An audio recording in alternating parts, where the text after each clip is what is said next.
There was something off about the new elevator in my apartment building. At first, it seemed like a simple glitch. But when I stepped inside, punched in my floor number, and watched the button light up for a floor I didn't choose, I felt an icy tendril of fear creep up my spine. The elevator shuddered and descended, far deeper than the basement. The doors opened to an unfamiliar hallway, where the air hung heavy, and a cold, silent dread permeated everything. It was as if I had slipped into another world where time ceased to exist. Curiosity got the better of me, and I stepped out. The walls were lined with old photographs, their subjects obscured by a thick layer of dust and age. As I moved closer, faces began to emerge, twisted and anguished, as if they were trapped in eternal torment. I turned to retreat, but the elevator doors had vanished behind me.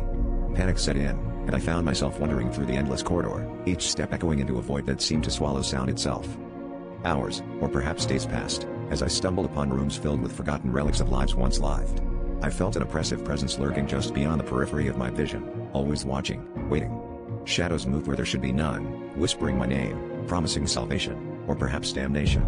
I realized the truth in those whispers. This was a place where lost souls lingered, where time had no dominion, and horrors thrived in the silence.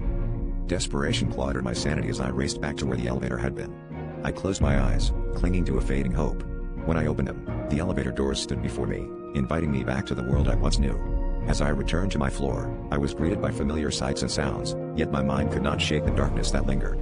I vowed never to speak of that sinister realm. But sometimes I hear the elevator hum in the dead of night, tempting me to return to that timeless nightmare.